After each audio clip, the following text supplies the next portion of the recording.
مساء الفل يا جماعه. الاهلي بيفوز على المقاولين العرب 3-1. مساء الفل على اللعيبه اللي بتقبض ملايين وما بتعملش بيها حاجه. مساء الفل على الصفقات اللي جبناهم مش عارفين هم بيعملوا ايه اصلا.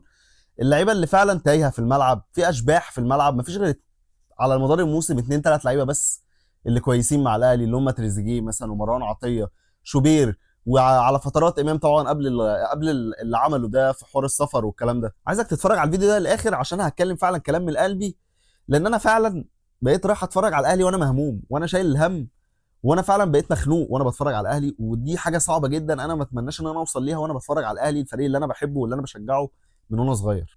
حاجات كتير غلط، حاجات كتير شايفينها. يعني كسبنا 3-1 تمام جدا، ما عنديش مشكله، بس انا فعلا شايف ان الاهلي دفاعه راح في داهيه. احنا النهارده لبسنا جونين من نفس اللعبه، التانيه اتحسبت، الاولانيه لا. طب تخيل ان الاولانيه دي كانت اتحسبت، طب احنا كنا هنعمل ايه؟ انا مش عارف بصراحه. يعني الدوري ده هيرسى على ايه؟ احنا دلوقتي 40 نقطه والمركز الثالث لسه، ومش اقوى دفاع ولا اقوى هجوم. انا مش عارف احنا بنعمل ايه. وببص على الجدول كده، احنا متعادلين 8 ماتشات يا جدعان. يعني انا امتى اول مره اشوف الاهلي بيتعادل 8 ماتشات ولا بيتعادل كميه التعادلات دي؟ وفي ماتشات اللي هو كانت ايه اللي انت بترجع فيها، انت ما كنتش بتبقى كسبان مثلا وحد بيتعادل معاك، لا، انت بترجع في الماتش عشان في الاخر تامن ان انت اتعادلت والماتش ما يهربش منك. سيراميكا تعادل 2-2 وبيراميدز كسب. بس الفكره ان يا جماعه ملناش شكل. يعني لعيب زي زيزو مثلا، يا جماعه لعيب زي زيزو ده انا فعلا شايف ان ايه اصلا. انت بتقدم ايه في الملعب؟ انت بتقدم ايه في الملعب؟ بتقدم ايه من ساعه ما جيت؟ قدمت ايه في الملعب؟ هو الكام ماتش بتاع كاس العالم يعني كنت كويس، بس بعد كده ايه؟ ولا اي حاجه. لعيب زيه زي طاهر محمد طاهر مثلا.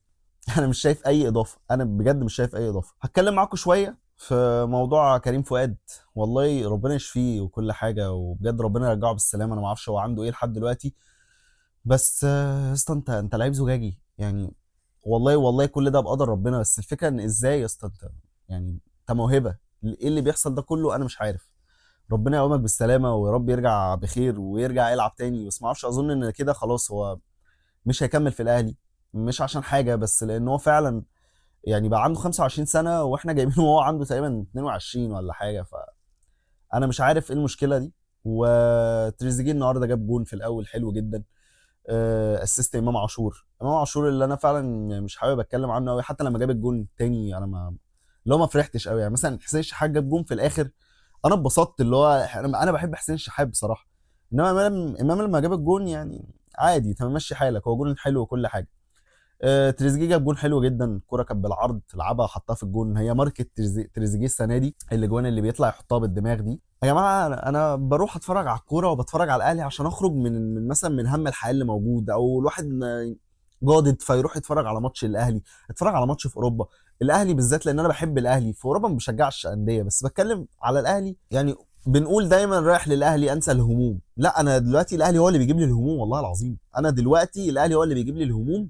وبحس ان انا رايح اتفرج وانا يعني ماتش تقيل قوي على قلبي، تقيل قوي على قلبي، شايل هم حاجات كتير، شايل هم ان هقعد ازعق، هبقى متضايق. اللعيب الفلاني بيعمل حاجات مش مفهومه، واللعيب الفلاني بيعمل حاجات مش مفهومه، وده بيعمل كذا وده بيعمل كذا، وده في وادي وده في وادي، والمدرب على الخط.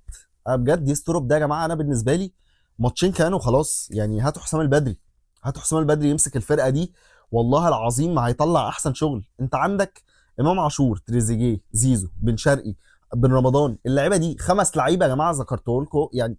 خمس لعيبه هم، اقسم بالله اللعيبه دي جامده جدا، اللعيبه دي جامده فشخ. فين يا جماعه الناس دي؟ الناس دي ما بتعملش حاجه. الناس دي والله العظيم ما بتعمل حاجه، ولا شايف، مش شايف اماره. مش بقول ان اللعيبه دي وحشه، ما هم جايين بالسي في بتاعهم، بس هم فين اصلا؟ مش ظاهرين. النهارده فرقه زي المقاولين العرب في المركز ال 16 بيهددوك وبيروحوا عليك بمرتدات، وكانوا خطار عليك جدا الشوط الاول، وبعد ما جبت الجون كانوا برضو بيروحوا عليك شويه، وفي الشوط الثاني جابوا جون واتلغى. طب ايه يا جماعه؟ يعني انتوا مش شايفين ان في حاجه غلط؟ طب انتوا كلاعيبه في الملعب مش عارفين تلموا نفسكم؟ في حاجه غلط. في لقطه في اخر الماتش خالص، الكره اتلعبت وشوبيرو مسكها، ياسر ابراهيم عمال بيخبط على دماغه بيلطم يا جماعه. اصل ما هو ده والله العظيم ده نفس الاحساس، هو عمال بيلطم على دماغه. مفيش اي حاجه يا جماعه. انتوا بجد يعني في لعيبه ملط في الملعب، في لعيبه فعلا هم مش وحشين، هو كل واحد وحش لوحده. فالشكل كله طالع عك، كله عك يا جماعه. احنا بنقدم عك كروي من ماتش اللي قبل اللي فات تقريبا، كسبنا سموحه 1-0. المعلق في الاخر بيقول لك الاهلي بيفوز وبتاع 1-0، اخطف واجري. الاهلي اخطف واجري؟ الاهلي بقى يتقال له اخطف واجري؟ طب ازاي؟ طب انا بجد والله مش فاهم ازاي. طب احنا ايه اللي وصلنا لكده؟ يعني انا بجد عايزكم تقولوا لي في الكومنتات، او اي حد بيتكلم، عايزكم تقولوا لي في الكومنتات لو حد يعني حابب يقول احنا ايه اللي وصلنا لكده. يعني انا مش فاهم ايه اللي الاهلي وصله ان هو يبقى اخطف ويجري، وان الاداء يبقى عامل كده، وان احنا نكسب بصعوبه، وانت بقيتش عارف ماتش حلو ماتش وحش. ده لو وصلنا للمستوى الحلو ده، بس ماتش هنكسبه، ماتش هتتعادل فيه بالعافيه، ماتش ممكن خلاص تبقى هتخسره في اخر ثانيه. احنا فين؟ يعني احنا فين؟ والواحد دلوقتي ما بقاش عنده حاجه غير ان هو يدعم. يعني خلاص، اصل هو ده الشكل، واحنا عارفين مفيش حاجه هتتغير. قعدنا نتكلم كتير، وقعدنا ننزل بوستات، وقعدنا ننزل فيديوهات، وقعدنا نعمل كل حاجه، ما بقاش في حل غير ان احنا ندعم. يعني خلاص، ما هو ده اللي عندي. يعني رغم الملايين ورغم اللعيبه اللي احنا صارفين عليها دي، ده اللي عندي يعني. هعمل ايه النهارده؟ والله العظيم مقاولين العرب كان ممكن يجيب فيك 3 اجوان على الاقل. مش بقول ان شوبير تألق بقى وصد وبتاع، لا لا لا، الفرقه كلها يعني ما فيش. تريزيجيه اللي جاب جون وكان كويس، وامام عاشور اللي جاب جون وكان كويس، ظهروا في لقطات، لقطات مش طول الماتش كويسين، مش هم محور اللعب. واحد زي مثلا مروان عطيه، ده اللي انا شايفه ان هو يعني مستواه ثابت من ساعه ما جه الاهلي.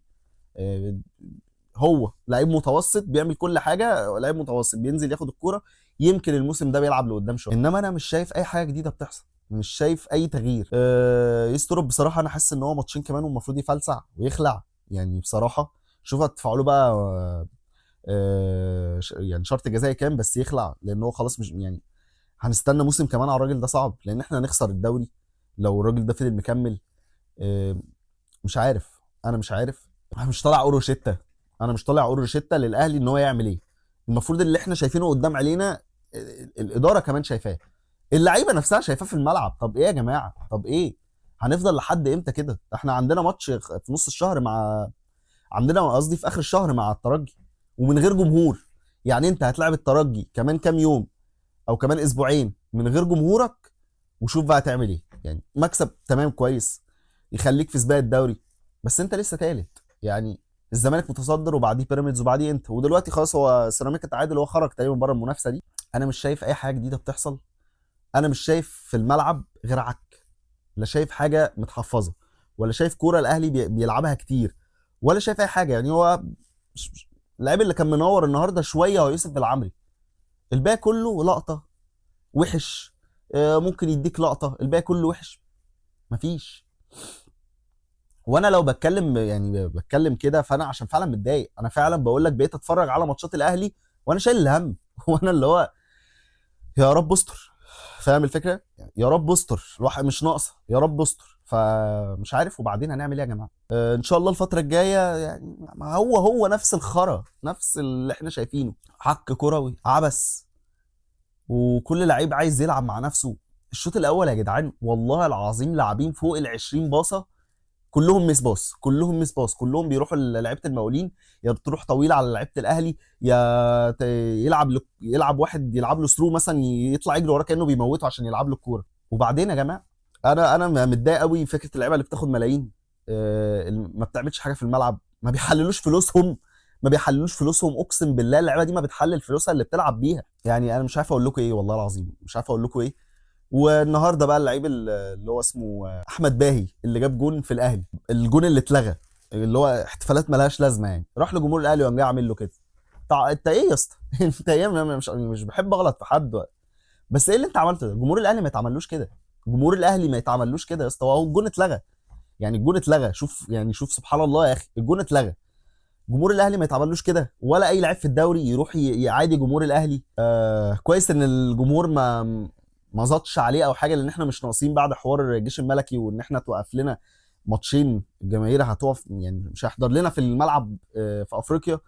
الجمهور مش هيحضر ماتشين، الله اعلم الماتش تاني هيبقى اوقاف تنفيذ ولا لا. بس الجمهور النهارده كان بيشجع الاهلي وبس. الفرقه لازم تشوف ده، ان الناس دي جايه عشانها، مفيش اي حد بيعمل اي حاجه. انا شايف ان بجد يعني مش عايز احكي كتير واتكلم كتير، ما ولا اقول لك ارقام بقى. انا كنت ممكن اطلع احشي في الارقام السلبيه اللي الاهلي عملها النهارده، ولا العك اللي الاهلي عمله النهارده. بس الكلام بقى مكرر، الكلام فعلا بقى مكرر. مش عارف انتوا شايفين كده ولا لا، ولا النهارده الاهلي كان بيلعب حلو؟ اكيد النهارده الاهلي ما كانش بيلعب حلو. النهارده الاهلي كان بيقدم فعلا عك كروي، وانت بتلعب فرقه في المركز ال 16. يعني دي لو فرقه كانت بتلعب كوره شويه كانت عملت ايه معاك؟ لو فرقه النهارده زي المقاولين دي بالفرص اللي جات لها كانت معاها شويه لعيبه كوره، او يعني في مركز عالي شويه بتلعب كوره، فرقه بتكسب بتعرف تكسب، كانت عملت فينا ايه؟